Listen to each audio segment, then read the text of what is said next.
कहानी की शुरुआत होती है अमेरिका के सबसे खतरनाक मरीन नेवी सील सोल्जर्स से, जिन्हें अफगानिस्तान में एक हाई प्रोफाइल आतंकी को खत्म करने भेजा गया है। मौके पर पहुंचते ही स्नाइपर अपने स्पॉटर के साथ अपनी पोजीशन ले लेता है। कई घंटे घात लगाकर इंतजार करने के बाद आखिरकार टारगेट बाहर आता है और उसी पल स्नाइपर एक ही भयानक शॉट में उसका काम तमाम कर देता है, सीधा भेजा उड़ा देता है। मिशन पूरा करके टीम वापस बेस लौट आती है। कुछ समय बाद उससे मिलने मुस्तफा नाम का एक कॉन्ट्रैक्टर आता है। वो बताता है कि उसे पता है तुम मरीन सोल्जर्स में सबसे शार्प स्नाइपर हो, इसलिए तुम्हारे लिए एक काम है। अगर तुम ये कर दोगे तो तुम्हें $20 मिलियन मिलेंगे। जयकाल मन ही मन समझ जाता है कि ये काम गैर कानूनी है, लेकिन पैसों के लालच में वो मान जाता है। प्लान के मुताबिक मिशन वाले दिन जयकाल एक बिल्डिंग में पोजीशन लेता है। टारगेट जैसे ही बाहर निकलता है, जयकाल इस बार भी एक ही शॉट में उसे उड़ा देता है। और वैसे भी मरीन नेवी सोल्जर्स को इससे कहीं ज्यादा टफ हालात में शॉट लेने की ट्रेनिंग होती है, तो यहाँ किसी सिविलियन को मार देना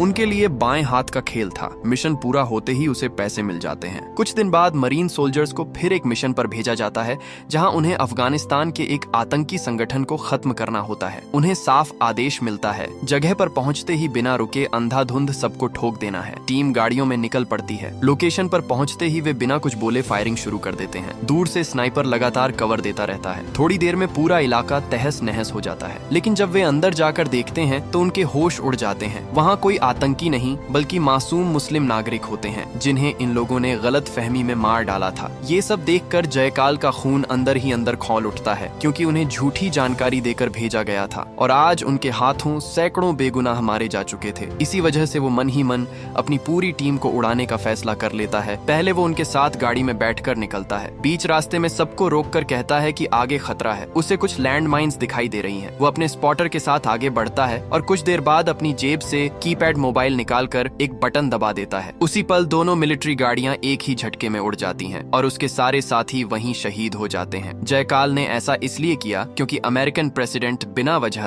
अफगानिस्तान में निर्दोष लोगों को मरवा रहा था। इस घटना के बाद जयकाल पूरी तरह अंडरग्राउंड हो जाता है। पर्दे के पीछे रहकर वो धीरे धीरे दुनिया का सबसे खतरनाक कॉन्ट्रैक्ट किलर बन जाता है, जो अपनी कस्टमाइज्ड स्नाइपर राइफल से बड़े बड़े पॉलिटिशियंस और बिजनेसमैन को मारने के लिए मिलियंस में चार्ज करता है। अब देखते हैं जयकाल हर मर्डर को इतनी सफाई से कैसे अंजाम देता है और आखिर में उसके साथ क्या होता है।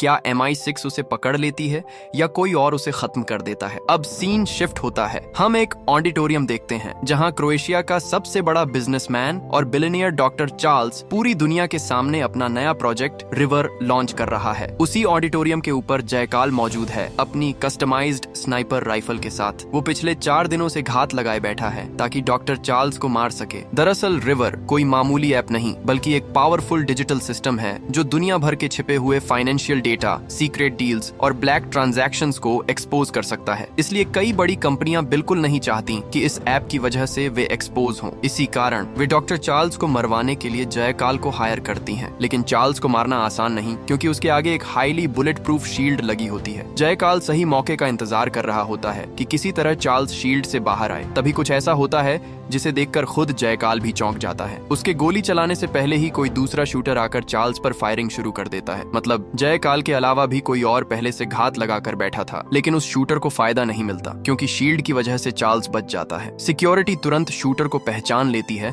और मौके पर ही उसे मार देती है। ऑडिटोरियम में अफरा तफरी मच जाती है। गोलियों की आवाज सुनकर लोग इधर उधर भागते हैं। इसी भीड़ का फायदा उठाकर जयकाल भी बाहर निकल जाता है। अंदर ही अंदर वो पूरी तरह भड़का हुआ होता है, क्योंकि पहली बार उसका शिकार बच गया था और ऊपर से उसे इस काम के लिए $1 मिलियन मिलने वाले थे। इस तरह प्लान फेल होने पर जिस कंपनी ने उसे हायर किया था, वो लोग भी उस पर भड़क जाते हैं। लेकिन जयकाल है, वो इतनी आसानी से शिकार नहीं छोड़ता। जल्द ही उसे पता चलता है कि टारगेट क्रोएशिया के राबाक आइलैंड पर एक लग्जरी विला में है। जयकाल तुरंत एक बोटमैन के साथ उस आइलैंड पर पहुंच जाता है, ताकि काम के दौरान कोई दिक्कत न हो और उसके खिलाफ कोई सबूत न बचे। वो बोटमैन को भी वहीं मार देता है। फिर वो अपनी advanced customised sniper rifle assemble करने लगता है। जयकाल को पता होता है कि टारगेट हर शाम समंदर में तैरने नीचे आता है, लेकिन यहाँ भी काम आसान नहीं, क्योंकि विला में करीब 200 सिक्योरिटी गार्ड्स 24 घंटे चार्ल्स की सुरक्षा में तैनात हैं। आइलैंड के चारों तरफ की हर गतिविधि मॉनिटर होती रहती है। यूएन सिक्योरिटी की नजर जयकाल की बोट पर भी पड़ती है, लेकिन वो तुरंत मछली पकड़ने का ड्रामा करने लगता है, जिससे गार्ड्स को ज्यादा शक नहीं होता। रोज की तरह डॉक्टर चार्ल्स स्विमिंग के लिए बाहर आता है और पानी में उतर जाता है। जयकाल पूरी तरह मूर्ति की तरह खड़ा होकर सही मौका देख रहा होता है, क्योंकि इससे बेहतर मौका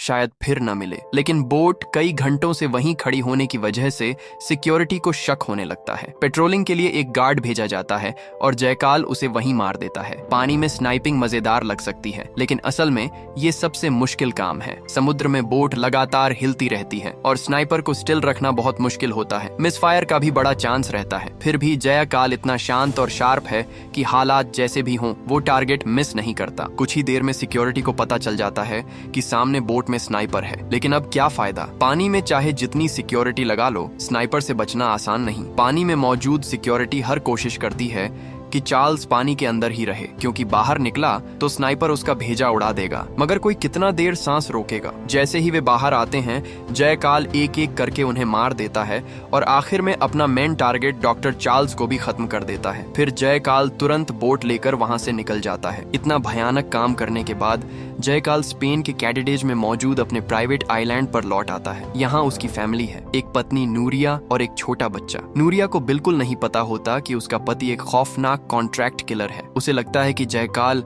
एक बिजनेसमैन है। कुछ दिन सुकून से बिताने के बाद जयकाल को फिर से बुलावा आ जाता है और वो अपनी बेटी के बर्थडे के दिन ही एक इम्पोर्टेंट काम कहकर घर से निकल जाता है। इस बार मिशन है बुडापेस्ट के एक बड़े पॉलिटिशियन को मारना। अब सवाल उठता है कि इतने खतरनाक कॉन्ट्रैक्ट जयकाल को मिलते कहां से हैं? क्योंकि जाहिर है कोई फेसबुक या यूट्यूब पर आकर ये नहीं बोलेगा कि मैं हिटमैन हूँ, सुपारी देनी हो तो कॉल करो। दरअसल जयकाल अपने सारे कॉन्ट्रैक्ट डार्क वेब से उठाता है, इंटरनेट की सबसे काली और डेंजरस जगह, जहाँ दुनिया के बड़े बड़े गैर कानूनी और खौफनाक काम होते हैं। पॉलिटिशियन को मारने के लिए जयकाल यहाँ अपना सबसे बड़ा गेम खेलता है। हम एक बूढ़े को देखते हैं जो एक कंपनी में स्वीपर का काम करता है। रोज की तरह वो काम पर आता है, लेकिन थोड़ी देर बाद बैग से साइलेंसर वाला पिस्टल निकालकर ऑफिस के स्टाफ को एक एक करके मारना शुरू कर देता है। वो ऑफिस के ओनर को भी गोली मारकर बुरी तरह घायल कर देता है। इसके बाद वो छत से स्मोक ग्रेनेड फेंक देता है। पूरा एरिया धुएं से भर जाता है और वो रस्सी के सहारे नीचे उतरकर भाग जाता है। कुछ देर बाद वही बूढ़ा अपने अपार्टमेंट में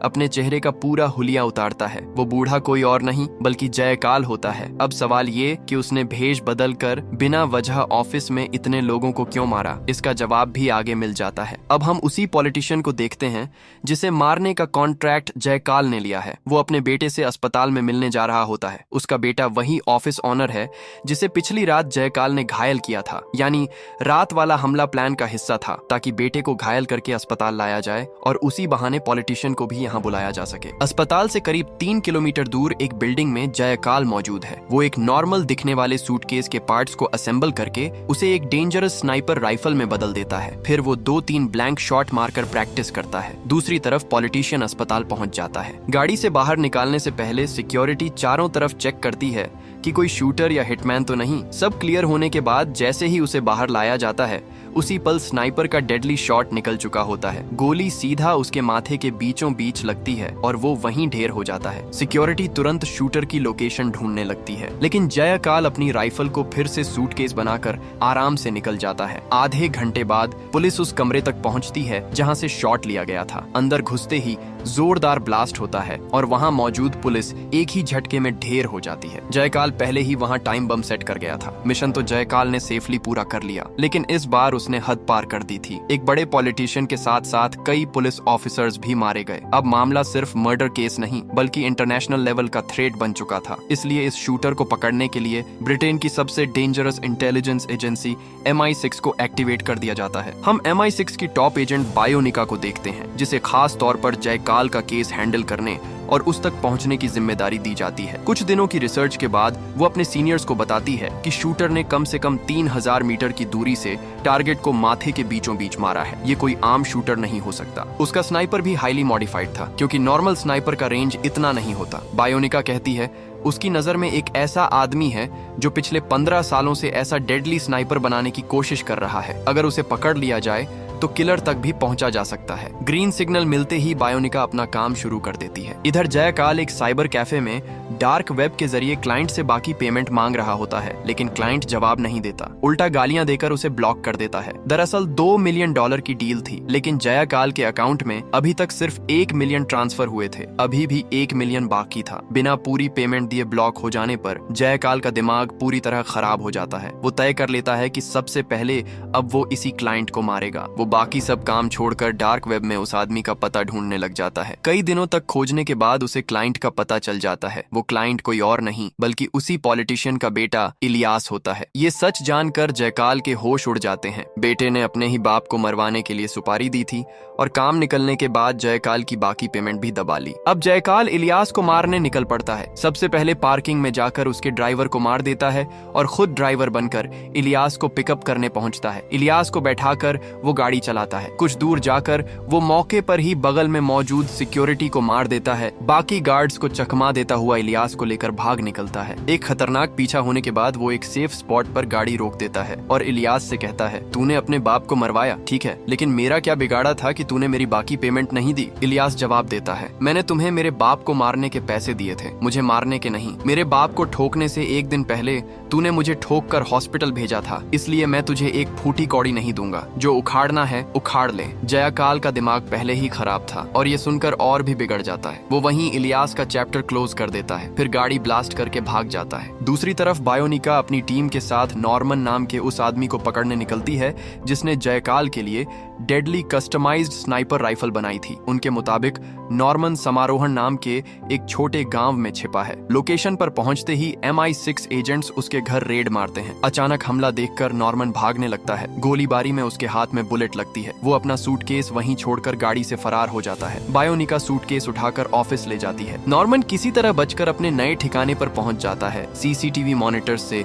बाहर की हर गतिविधि देख रहा होता है। तभी जयकाल का कॉल आता है। वो नया कस्टमाइज्ड स्नाइपर मांगता है। नॉर्मन मना करता है कि MI6 के हमले में उसका हाथ टूट गया है, ऐसी हालत में वो कुछ नहीं कर सकता। जयकाल कहता है, कोई बात नहीं, मैं आ रहा हूँ, तुम इंस्ट्रक्शन देना, स्नाइपर मैं बनाऊंगा। जयकाल नॉर्मन के नए ठिकाने पर पहुंच जाता है और दोनों मिलकर एक नया कस्टमाइज्ड स्नाइपर बनाना शुरू करते हैं। इधर ऑफिस में बायोनिका सूटकेस खोलकर चेक करती है। पार्ट्स देखकर उसे समझ आता है कि ये सूटकेस नहीं बल्कि एक कस्टमाइज्ड स्नाइपर राइफल है और सूटकेस का हर पार्ट उसी राइफल का हिस्सा है। उसे याद आता है कि उस दिन शूटर भी ऐसा ही सूटकेस लेकर बिल्डिंग से बाहर निकला था। अब बायोनिका कंफर्म हो जाती है कि उस दिन भी नॉर्मन ने ही ये स्नाइपर बनाकर दिया था। इसके बाद हम बायोनिका को एक हॉस्पिटल में देखते हैं जहां वो नॉर्मन के पार्टनर को बुरी तरह टॉर्चर करके पूछ रही होती है कि नॉर्मन कहाँ है। काफी देर बाद वो नॉर्मन की नई लोकेशन बता देता है। बायोनिका अपनी टीम लेकर नॉर्मन को पकड़ने निकलती है। उधर कई घंटों की मेहनत के बाद जयकाल और नॉर्मन नया स्नाइपर तैयार कर लेते हैं। सबसे हैरानी की बात ये होती है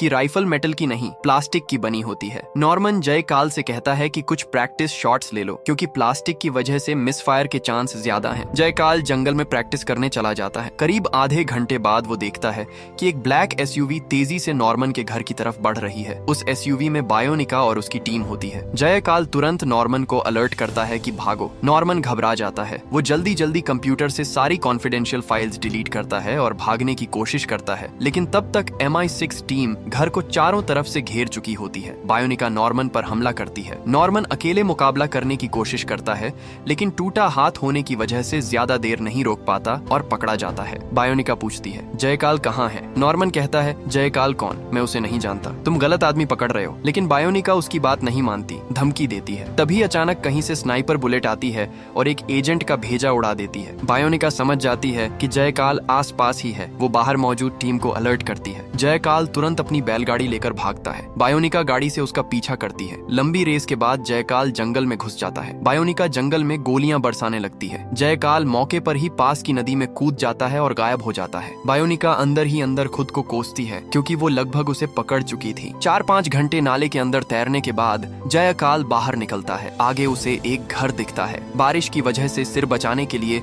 वो वहीं जाकर सो जाता है। सुबह आंख खुलती है तो देखता है ठीक सामने एक आदमी शॉटगन ताने खड़ा है। वो जयकाल को बंधक बना लेता है। जयकाल बार बार छोड़ने की रिक्वेस्ट करता है कि कल बारिश थी, मजबूरी में यहाँ रुका, लेकिन वो नहीं सुनता। वो अपने बॉस को कॉल करके कहता है एक अमेरिकन मुर्गा जाल में फंस गया है, जल्दी आ जाओ। जयकाल उसके साथ बदतमीजी करने लगता है और वहीं उसका चैप्टर क्लोज कर देता है। फिर वो गाड़ी लेकर निकलने लगता है। तभी उसका बॉस आ जाता है। अंदर जाकर देखता है कि उसका आदमी मरा पड़ा है तो पागलों की तरह जयकाल को ढूंढता है। बाद में पता चलता है कि जयकाल गाड़ी में ही छिपा है। बॉस गाड़ियों पर अंधाधुंध गोलियां चलाता है, लेकिन जयकाल अपनी जान बचाते हुए उसे भी मार देता है। तभी घर से एक बच्चा निकलता है जो खिलौने वाली पिस्टल लेकर जयकाल पर चलाता है। ये सीन काफी फनी होता है। जयकाल उसे नहीं मारता क्योंकि उसे वहां से बाहर भी निकलना है और बच्चा रास्ता बता सकता है। वो बच्चे को साथ लेकर निकलता है। एयरपोर्ट पहुंचकर वो उसे भी मारने वाला होता है, लेकिन फिर उसे दया आ जाती है और बस वार्निंग देकर छोड़ देता है। इधर MI6 ऑफिस में बायोनिका अपने सीनियर्स को बता रही होती है कि वो उस पागल को लगभग पकड़ चुकी थी, लेकिन हर बार की तरह वो फिर बच गया। सीनियर ऑफिसर गुस्से में केस बंद करने का ऑर्डर दे देता है। वो कहता है पिछले 1 महीने से ये आदमी अलग अलग जगह लोगों को मार रहा है और हर बार हमारी आंखों के सामने से गायब हो जाता है। इतने दिनों से तुम लोग पीछे पड़े हो, मिला क्या? नाम तक नहीं। और मान लो पकड़ भी लिया तो साबित कैसे करोगे? अब तक किसी ने उसका असली चेहरा तक नहीं देखा। इधर जयकाल के पास एक और कॉन्ट्रैक्ट आता है। एक गैंगस्टर को मारना है और कॉन्ट्रैक्ट दे रहा है उसी का साला अलवारो। वो गैंगस्टर कई सालों से उनके बिजनेस में प्रॉब्लम क्रिएट कर रहा होता है। जयकाल मान जाता है। वो कहता है कल सुबह उसे आइलैंड के बगल वाले कॉफी शॉप में लाना और खिड़की के पास बैठाना, बाकी मैं देख लूंगा। अगले दिन जयकाल बोट लेकर निकल पड़ता है। स्पॉट पर पहुंचते ही वो टारगेट को एक ही झटके में मार देता है और हर बार की तरह सेफली वहां से निकल आता है। घर पहुंचते ही उसे एक कॉल आता है। कॉल करने वाला बताता है कि पुलिस को तुम्हारे बारे में पता चल चुका है, वो कभी भी तुम्हारे घर पहुंच सकती है। दरअसल उसका कमीना बॉस जयकाल को मरवाना चाहता है ताकि उसे जयकाल की पेंडिंग पेमेंट न देनी पड़े। कुछ ही देर बाद सच में बायोनिका उसकी घर के बाहर होती है। टीम धीरे धीरे अंदर बढ़ती है। घर में घुसते ही वे लोग जयकाल के साले अलवारो को ही जयकाल समझकर उसे मार देते हैं। उधर गोली की आवाज सुनकर जयकाल समझ जाता है कि घर में मेहमान आ चुके हैं। वो सबसे पहले घर की सारी लाइटें ऑफ कर देता है। फिर भी बायोनिका उसे ढूंढते हुए ऊपर पहुंच जाती है। वहां उसे सामने एक मिरर दिखाई देता है, लेकिन उसे पता नहीं होता कि वो मिरर नहीं बल्कि जयकाल के सीक्रेट रूम का दरवाजा है। मिरर में बायोनिका को सिर्फ अपना चेहरा दिखता है, लेकिन अंदर से जयकाल उसे बिल्कुल क्लियर देख पा रहा होता है। बायोनिका पूरे बिल्डिंग में तलाश करती रहती है, लेकिन जयकाल कहीं नहीं मिलता। तभी हम बायोनिका की खोपड़ी पर एक रेड डॉट देखते हैं। मतलब साफ है जयकाल ने निशाना लगा लिया है और फिर जयकाल एक ही शॉट में उसका भेजा उड़ा देता है। वहीं उसका चैप्टर क्लोज हो जाता है। जो जयकाल का शिकार करने आई थी वो खुद शिकार बन जाती है। तो दोस्तों, अगर आप लोग यहाँ तक वीडियो देख रहे हैं, मतलब आपको एक्सप्लेनेशन अच्छा लगा। अगर अच्छा लगा हो तो मेरी बाकी वीडियोस भी जरूर चेकआउट करना। बहुत बहुत धन्यवाद।